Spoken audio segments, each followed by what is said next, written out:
say in that 6th place sort of range. And I've got to be honest, as we come out of the draft, I think Kabum has gotten the better of INTZ for a lot of the reasons that we've already said. Look, INTZ, even if you manage to lane gap bot super hard, Duds is just on the Jhin. And I'm really looking at Yuri in this Yone versus Silas matchup. We just saw it last game. Gonna be able to generate so much pressure, and it feels like Kabum just send everything in the kitchen sink at that lane. Sion, sure. Giga countered by the Fiora. The Caitlyn Vera, sure. They're gonna have an insane amount of push. But if you can get favorable fights mid, get Yuri fed, you can look to influence those side lanes and make INTZ's life hell. Yep, like you said, we saw Grethar do that. He used the pressure he got and had some Vivocade moments in the mid game. Used, like you said, transferred the pressure really well. And Yuri is a guy that as a player has done that really, really well. That's been his identity. Whether he's on a carry style champion or a more facilitative champion, I think he played the first Twisted Fate we've seen, or we saw this split earlier. And Yuri was on the, I think, 10 for 10 or 9 for 9 anyway, individual unique champions played until very recently. He had as many unique champions as games played. Then ZZK, like you said, he's got the counter pick there into Lonely, and good Lord, sweet mercy, he is just auto-attacking Lonely out of the party right now. We'll see when that first TP is burned, but to be fair, ZZK did burn Ghost to get that down, so what could he do with this little advantage that he's created for himself? Yeah, like, these side lanes are definitely going to be really hard, especially in the laning phase for Kabum, is Lonely again just getting absolutely pounded already. Jeez. Up here in the top lane. But the good news for Kabum is that later on in the game, Yuri on this Yone should actually be able to match ZZK very well as long as he's able to stay relevant in golden items. So Kabum does have the answers for later on into the game. It's just going to be making sure they don't let anybody die and they're able to play through mid. And that really is the thing. Look, INTZ's composition could definitely work if you could just dominate these side lanes and not allow Kabum to ever get anything done. If you can bring more members to mid first before Kabum can ever get there, it could be really hard for this game to play. The problem is the Vera support on the support roam not going to be nearly as impactful as Skuro's Annie. It's going to make things very difficult. Now, a great ward will spot out Scary if he opts to go for any sort of bottom lane play. And already, INTZ thwarting early aggression, but we do see junglers hovering around mid. They recognize which lane is the Armageddon lane of this game. Volatile, I think was the word you used last game when we saw this matchup. And like you said, both Scary and Yampy knowing that full well. I'm not sure if Yampy saw Scary there, but he's seeing that there's some action there. Both mid jungles looking to scrap. Down it goes all the damage. The flash, like you said there, blown by Yampy, but that will be all she wrote. That was a great flash by Yampy. I mean, it looks like it was maybe a little premature. Full HP, what? Why is he flashing? But if you get hit by a body slam, that's followed up by Yone in Q3, and you are going to die. Red buff slows as well coming across. So really great reaction time by Yampy to get out of dodge immediately and not let a kill go over, but it's already a great cover by Scary and an advantage found in the mid lane. Like you said, that the aggression that you're going to see out of Yuri, that is what's going to make this composition tick in the early game.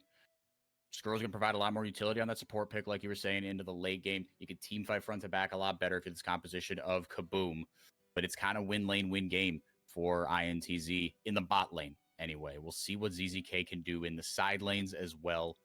We didn't really get to see kind of the full Jax side lane power. It was more just like the Jax, like, it was the side lane game for Jax last game in a very kind of micro sense. It was just he's gonna beat you over the head with his wallet, not like, oh, they're creating pressure all over the place. These Vivocade were just so. You weren't far ahead impressed by the level 17 to level 14 tower dive 4x4? Was that not the game? I was impressed until he had to stopwatch. He would have earned it otherwise. Yeah, right. If, a real man would have just taken the tower shots and, Exactly. and walked out. I love it. Yeah, but I mean, ZZK on this Fiora, I think you're going to get that side lane game that you want, because, again, it's going to be really hard, at least for a time, for Lonely to ever match. Yuri might be able to do it later on, but if you're looking at Yuri as your X Factor, you want him to team fight as well, so it could get difficult. And I mean, can I just say, I'm so happy to see that Gragas coming back into the meta in the jungler. This is one of my favorite champions all time to play personally. I love seeing Gragas. The early game power, the late game power, the mid game power. It feels like it's a champion that is good all the time, and his ability to set up plays with the body slam flash, disengage with the explosive cask as well. Such a versatile champion and so explosive and exciting to watch anytime he's in the meta. Yampy, though, pinging out his bottom side camps is tracking Scary pretty well, so we're not going to see any sort of crazy body slam flash plays yet, but I'm just waiting for the moment that one can explode. Yeah, it's always on the cards. And with the double Bomby Cinder coming in for the top side for Scary and Lonely, I don't think it's going to be the tank Gragas jungle. Yeah, I don't think it's going to be the Night Harvester. No, you haven't, right? You've seen maybe not like full on Night. Actually, I guess it has kind of been Night Harvester, Demonic Embrace. Yeah, or like Night Harvester. Usually, I feel like is the move in jungle. Tank Gragas has not been a thing in any meta, honestly, in a really long time. So, really interesting to see that one come out, especially with the Fiora on the other side and Lonely already being on the Scion. Clearly, gonna be relying on Yuri in the bottom lane to deal the damage. But I mean, either way, it's just INTZ. They're using their pressure that they had in bottom lane to get an early dragon off of first base. Very common for a lot of teams to make that play, but we'll see what the counterpunch can be from Kabum. Walking onto a ward, they're going to clear that pink ward, but that's kind of going to be all they get. Now, Sferis did grab himself a Tibbers from Skuro, so I guess a worthwhile trip down to the bottom lane. Here comes Scary with that Aftershock. Tank Gragas on the way. Nosferus dropped down Tibbers, chasing Yuri out of this fight for now. Yuri getting the level advantage. Yampy there to hover. Scary doesn't know that. They're going to try to finish him off before he shows up. Yampy doesn't have level 6, but he does have Arctic Assault and a whole lot of CC. First blood is what he will get as a result. And now just laying it down even more on top of Scary. Nosferus, the mid-jungle was a key point we identified, and INTZ has theirs looking squeaky clean first off. It's a disaster for Kabum. They started the play, but Nosferus laying the trap beautifully. Give this man an Oscar for that performance. Oh no, help me. I'm getting all in. No, I got my jungler in my back pocket, and I can turn it around. Now, Does the Boy and Skuro, they are getting to a point where they can test in this lane, but it doesn't matter because the mid-jungle, like we said, that's the place where you don't want it to go awry. I mean, just take a look at this one more time. It looks okay for Kabum, but Nosferus just playing on the edge of engage perfectly, calls Yampy down, acting beautifully with the engage, and there is no damage whatsoever for Kabum to come through. INTZ cleans up 2 kills. Yeah, everything went there. Like you said, all that damage onto Nosferus. He survived it all, and with the Conqueror as well. Yo, that was... He flashed into it! It was an E-flash, I think, and he just went right into it. It looked like a little bit of a tough hitbox. I kind of feel bad for Ninja Kiwi, but look, a kill is a kill is a kill. Does the boy. Level 6, he lays down the hurt. Kabum have themselves their first kill of the game. Flashing into the Jin 4 shot, that's really rough. That is really rough for Ninja Kiwi, and that is the 80 carry for INTZ falling down. Does the boy. I mean, fighting back in this lane a lot better than expected.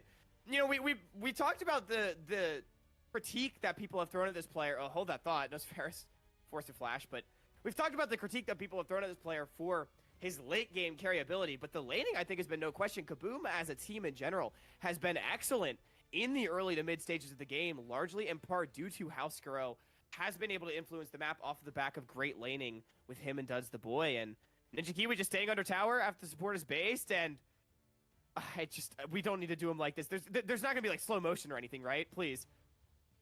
Oh no. Oh man. He was out. He had dodged it. Like it was. Yeah, he used the 90 caliber net to bait that he was gonna go one way, and then flash the other. So it like kind of worked. I don't. Maybe if Duds misjudged how far the E was gonna go. I don't know. But either way, that's really rough. Yeah. Maybe Duds was playing like 5-dimensional mega chess, right? Like I know that Ninja Kiwi's gonna net one way and flash the other to fake me out, so I'm gonna shoot in a straight line. Like it's like the I know that you know that I know that you know kind of move. No, and then it worked out. I wouldn't be surprised, honestly. Yeah, Duds, like you said, the laning for him has been really, really good, and like you said, Kabum in general, it's been their late game that has fallen short sometimes. But yeah, Skuro also on that dive, not that dive, but the kill under tower. He created pressure, right? He landed the W stun there onto Ninja Kiwi, lined up that third shot of the ultimate, and the rest was history. INTZ firmly ahead now. They've got themselves a Herald to boot. Yampy up 20 CS on Scary. Doesn't feel quite as bad for Gragas because, like you said, all the things you were highlighting about why you love Gragas back in the meta is you said nothing about his damage, right? The things that make him tick are all the things in his kit that Right. you can engage, disengage all the displacement. And so, it doesn't feel quite as bad if you're kind of getting shafted early. Yeah, now being behind the other tank does mean that you're going to be a hell of a lot less tanky, barely hitting Yes. 7 while Yepy's 8. But I will say, I actually think even though INTZ, yes, they're definitely ahead right now, the game state for Kabum, perfectly fine. Because we mentioned already how these team fights are going to be pretty unplayable for INTZ, I think, just compositionally. You've got the Fiora, the double AD carry bot lane. It feels impossible, and this Caitlyn falling behind is really bad for INTZ. A behind Caitlyn is very useless. A Caitlyn is not able to hit towers is very useless. To be completely honest. And so, I mean, even though mid jungle, not exactly going Kabum's way, I think they're going to be perfectly fine with how this is going. Now, leveraging their bottom side pressure to start up this dragon, we'll see how the first team fight of the game goes. Both teams posturing around it, 4v4. Yeah, Yampy feeling very emboldened to walk up. Mid laners both looking for a flank. The counter flank there from Nosferos. He's got the fate sealed to go in onto Yuri. Yuri was looking for that blast cone. He couldn't find it. Dragon gonna walk back into the pit. Hover back into the pit. Top laner's coming. And here we go. Top laner's coming. They're taking the scenic route. Out goes the ultimate. Yampy actually forced out via the ultimate, but now the ult coming down. These fate sealed. Nosferos looking for the flank. He's got it onto Yuri, laying down the damage. Kabum caught between a rock and a hard place. Nia will go down, though. There's the ultimate used defensively from Yuri. Skuro, not even going to take it. It doesn't matter. Skuro's got the stun up should they want it. They decide to go 2 out of 3 there. It was almost there. I saw the vision. Skuro had the stun, locked and loaded, ready to go. Duds the boy goes down. It is a wild, chaotic, and sloppy series of events that find Nosferos and company just slightly ahead, and they walk away with the dragon. Sure as hell sloppy. I couldn't have described it better myself, 4y4, as, I mean, Kabum, they couldn't decide whether or not they wanted to turn around and kill Nosferos, whether or not they wanted to go forward. The split decision ends up costing them big. INTZ, they might not be able to fight later, but they sure as hell can now. It's 3 kills and a dragon. And now INTZ, again, little by little, they are finding themselves ahead. Ninja Kiwi got himself back a kill, crucially. We talked about how if you find yourself behind on that champion, it gets really, really rough. 14-minute mark, those teleports going to become unleashed. You're going to see ZZK on other parts of the map. Again, your top lanes, a bunch of goose eggs. 0-0-0, 0-0-0 as far as involvement here, but the CS is pretty much completely even. Herald's still in pocket here for Yampy. Talk about how that's a great way to blow the game open. That's exactly why I was in the game in the first place. Let's see what Yampy wants to do here. The clock is running out. He's looking for something in the mid lane. The Glacial Prison goes out. Duds not able to land any, or not. He's able to sidestep it, excuse me. Timbers comes out for Skuro. Arrows coming out for Nia. Actually able to do a decent amount there with the Dirk. Nosferos got himself a point-and-click stun. Actually, does the stun come in if you don't have any passive, or is it just Timbers? Yeah, it's just a bear. Just a big bear. It's just a bear. Okay. That comes out, but I mean, Lonely being even in CS is actually really good for Kabum, but a really great sidestep by Duds for what could have been a really big pick. INTZ, they clearly want to accelerate the pace of this game. They are trying to swing pressure down here for Ninja Kiwi with this Herald, get some plates, because as we're saying, Ninja Kiwi getting a kill, somewhat getting back in the game, but now you got to start wailing on these towers. So finding damage onto that bot tower, getting some gold from the tower plates, certainly a positive play for INTZ. Controlling the neutral objectives very well. They got that first Herald. They've gotten the first 2 dragons of the game.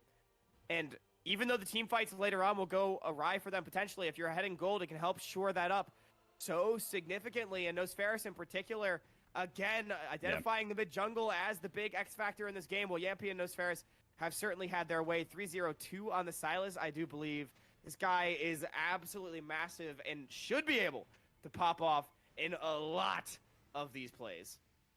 He's going to be able to sustain himself as a Silas with that Conqueror, keep himself alive, and just let these team fights go a little bit better for Kabum. It's not that they got sort of soft backline access, right? But that's what you worry about, right? Nia, he's functioning as a secondary damage dealer. You've got the Chains of Corruption, which is a part of Varus' kit that I don't think it's talked about quite enough. Obviously, his strengths are in lane, but going with the Hail of Blades as well, you've got yourself a little bit of extra damage. The Umbral Glaive as well. But yeah, between Yampy and Nosferos are going to have to kind of be that off tank, right? ZZK, he's there to get into the back line in team fights, but even then, his primary purpose, of course, is to be in the side lanes. And yeah, I'm glad you pointed out Yampy, kind of, having his moments in the sun, right? ZZK, obviously the superstar of this team, but Yampy and Nosferis, I mean, they have been steady, right? It feels like in this the team draft, has yeah. in the draft, I said, right, like Nosferis and Yampy, sometimes they get involved, sometimes they don't. This game, they've been involved for Y4. They've been doing really great. And I mean, again, INTZ, they're one game behind Kabum in the standings, right? You're fighting for your playoff life, sitting at 4-7. You want to join all those teams at that sort of 6-win mark, or at least prevent Kabum from doing so. Yep. Finding a win here would be absolutely critical in sort of separating themselves from the bottom few teams in the standings. Yeah, Furia, Loud, and Pain, they're at that 6-7 win mark. And then the soup gets a little thicker down at the bottom. 5-7, a very, very real possibility for both these teams right now. We could have 3 teams at 6-6 and 3 teams at 5-7 after this game if our cards fall the right way, which is just insane. Yeah, and it's going to make for an incredibly exciting last few weeks here. The game has absolutely slowed down at this point. Both teams recognizing that it could blow up kind of on a knife's edge here. ZZK looking for a potential way in here. Yeah, the pings are coming down. Maybe INTZ wants some sort of pincer. They're going to create some pressure on the top side. Just kidding. He's going to let that wave crash. ZZK wants to fight here. Nosferis got himself an explosive cast. He's going to take Duds the Boy. Not really out of the fight here. Nia getting his butt kicked there by Yuri. He goes into the back line. There goes the curtain call, but he might get jumped on here. INTZ trying to go forward, but it's a very tight spot. Lonely trying to take the best he can. Gets the Q down. That might be enough. The root coming down from Duds, but they are just too thick. I did not expect this kind of resilience from the composition of INTZ, but they're putting their lead to good use. Nosferis flash into the wolf pit, but it's not enough to find a way back. Yuri dissuading. Somehow, Hawk, Kabum walk away with like a combined 1,500 health. That was one of the best kitebacks I think I have ever seen for Y4. Kabum, slowly but surely, walking backward, throwing in the damage. They knew that INTZ had more damage than them. They knew that they couldn't commit forward on any of those low health bars, and the patience to stall out the fight. Ultimately, it's just a 1-0, and INTZ getting the objective, so pretty even across the board for these two teams. But what critically this means, INTZ, they should be able to use this Herald to knock down this mid-tier one and start to break open the game even more. That's oftentimes the objective that's sort of seen as the last bastion of a slow game state, right? Once that one goes down, we really can start to accelerate if we are a team that wants to do so. And INTZ, they got the tool to be able to do it. I'm impressed with the kite from Kabum. It's just a little taste of how some of these fights can go. And maybe we're just going to get another one. Man, we've seen this one before. The dragon. Duds takes the ult to the face, cleanses out of it immediately. ZZK doing Fiora things. Duds taking a whole lot of damage, but he's able to Gale Force and walk his way backwards with those Swifties. Here comes, no, that's Nosferis with the Scion ultimate, excuse me. Skuro lays down Timbers. The CC is not enough. They go backwards this time, again do Kabum, but they are running in fear. Well, maybe not Yuri. Yeah, no, he decided that he doesn't want any part of that smoke. They walk away with the dragon, do Kabum, but they lose out on the team fight. INTZ punch back. It's the exact opposite result, right? First, it's Kabum winning the fight, INTZ getting the objective. Now, it's Kabum stopping the soul stacking, but INTZ, they're winning out, and it feels like all these plays are going to be goal positive for them. Here's that play towards that mid-tier one that we so mentioned. They want to continue to break open the map, but Lonely wants to stop it. Oh my goodness. And now here comes the TP. Lonely might be caught in a tough spot here. Does the boy. Looks like he's going to be able to survive. Yampy doesn't have the ultimate back up, but that's a lot of CC. If he can get one more charge there, get the stun down, bam! And locked up, helped out there by the ultimate from Ninja Kiwi. Got himself an assist on that one. And that Herald doing a whole lot of work. 2 charges. Yeah, now Lonely and Yuri in a 2v3 on the top side. Nia gonna drop. Jeez, the action does not stop here. We got a little bit of breath, but then Kabum gonna take a bite out of Nosferis here. Explosive cast from Scary, helping lock down that kill. Yuri getting himself a shutdown. That is big. Quietly piling up the gold. He's got 4 kills now. What is with these games for Y4? It's quiet for about 10 minutes, and then these teams, they take off the gloves, and they start brawling. Kabum picking up 2 more kills, 3 more rather, to answer the play in mid from INTZ. But at the end of it all, the Dragon, the Herald, the kills, INTZ does find themselves firmly in the lead. 4,000 gold at that, which is a pretty substantial advantage for this point. And Kabum, they've team fought decently, but they've not really been able to match up against the high-octane gameplay from INTZ so far. Again, I'm still waiting for the moment when Kabum's composition can find the big-time dive, not allow the clean kite forward, the press forward from INTZ to come in. but it hasn't really happened so far. Yuri is 4-1 on this Yone, making him a bona fide assassin. But INTZ, they've got carries of their own. No, they absolutely do.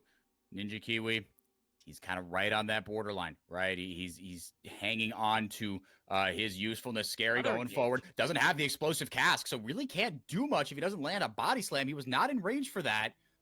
Maybe not a ton of resources expended. That Jhin ultimate only does so much here. But just pushing that pressure away, they've got to find a way to respond to that and keep that mid-tier 2 from going down, because once that gets blown open, you talked about the greatest enemy of a slow game state can be the mid-tier 1. That mid-tier 2 kind of falls under that same boat. Yeah, most certainly. I mean, mid, right? It's the lane that matters the most. Yep. It's the way into the river. It's the way to influence any sort of play. And INTZ, you can see, even with their lead, so respectful of the dive that can come through from Kabum. Not wanting to allow Yuri a window to make a big play. Not wanting to allow Scary a window to make a big play. They're going to try to just make a big play of their own. Again, forcing a response out of Kabum. Scary could be the engaged target. Yampy's looking. But INTZ, they fully control the river. There are no blue wards anywhere in sight in Kabum. You can see them just posturing around. They don't know. They're afraid to poke their heads in. They see Ninja Kiwi now. It's completely into darkness. Lonely, trying to pull the trigger, but he gets stunned up by Yampy. Yampy laying even more CC down into the back line. Yuri going forward with his 4 kills, but he gets taken so low. And before he can take down Nia, Nosferos walks away with a kill. That might be the one they needed. Ultimate still available for Lonely, but explosive cask down for Scary. Let's see how much they can engage on. Nosferos looking for a flank. He is right on the cusp of that Jhin trap. He goes forward and not able to land the abscond and abduct. So now he's out of the fight. And now the rest of INTZ collapse. That is okay. Ulting out of there is Lonely in the flash away from INTZ going to, or Kabum, rather. Scary not going to get caught out by Nosferos. Good river control, hitting all the necessary angles from INTZ. This is good stuff.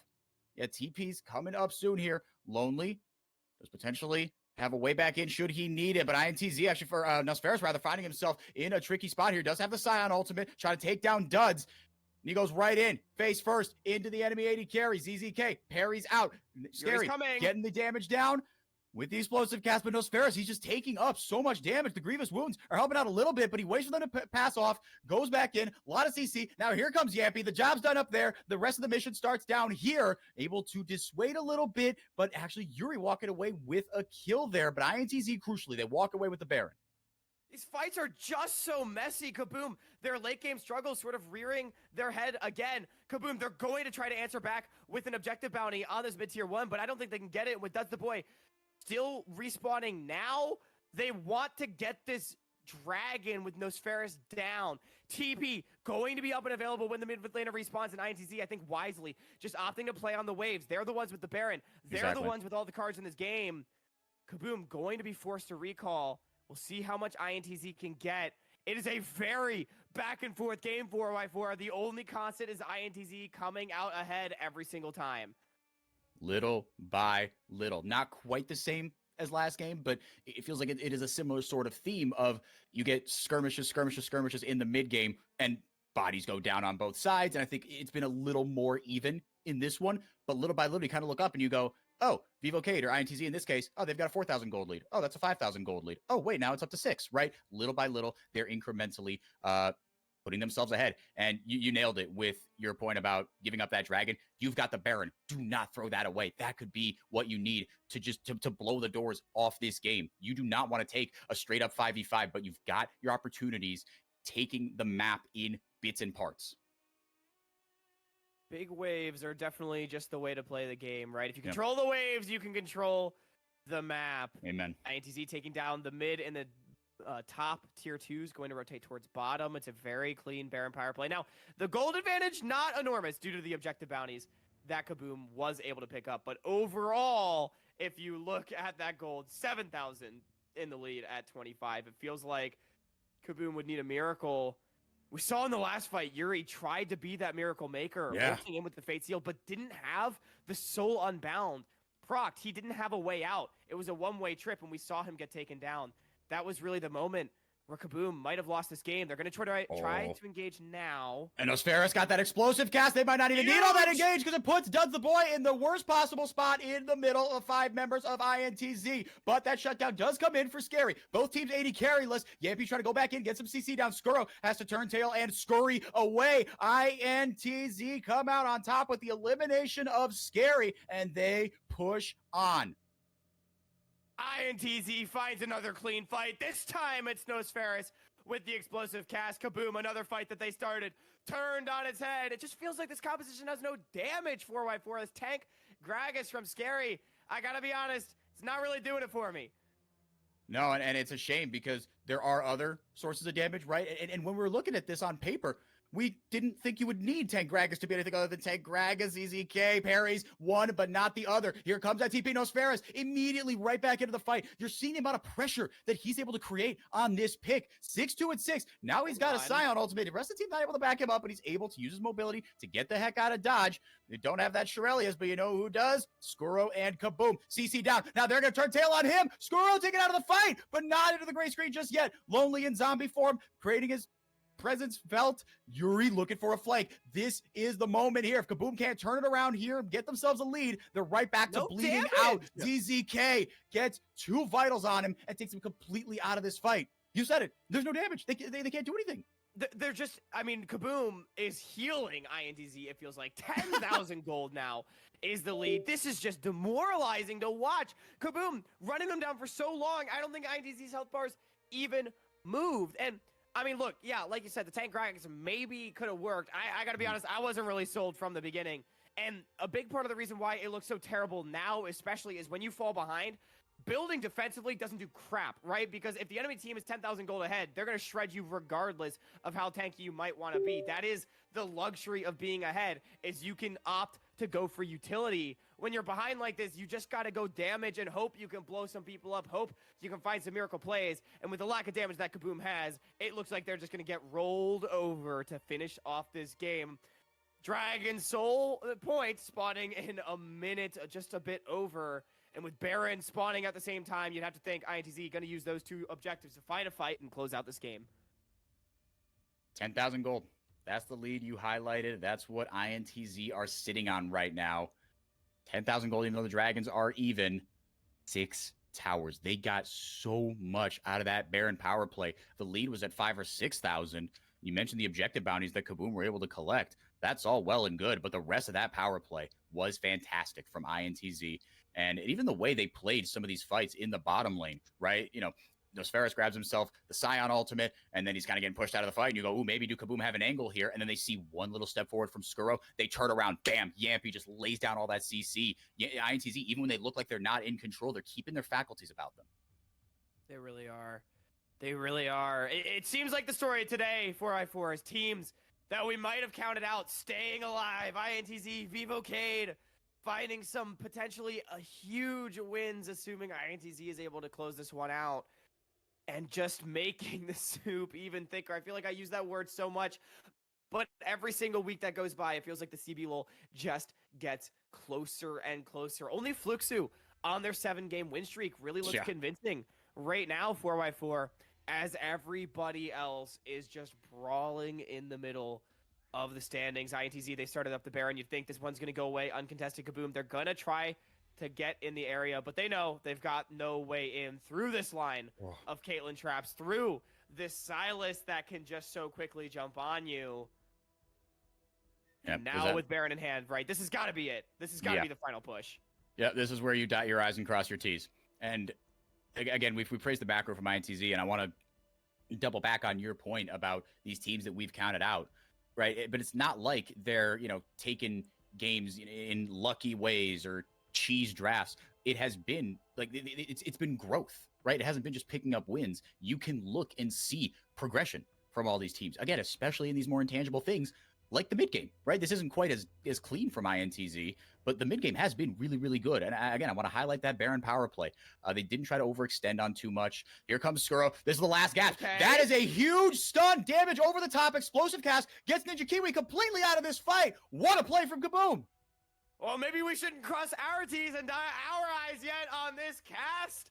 4x4 as Kabum, they actually find a bit of an engage. Their composition might not have a lot of damage, but they have enough to pick up a couple of kills. Big shutdowns going over, and they're going to be able to deny the soul point as well. In fact, it's going to be soul point for themselves, Kabum. It's a very, very small lease, but they have renewed it with their landlord known as Life. You're on the money with your set of metaphors today. I applaud you, man. That's how you bookend a broadcast right here. Another objective bounty going over as well, right? So yes, it's the objectives, but it's that little bit of extra gold value you're getting from it.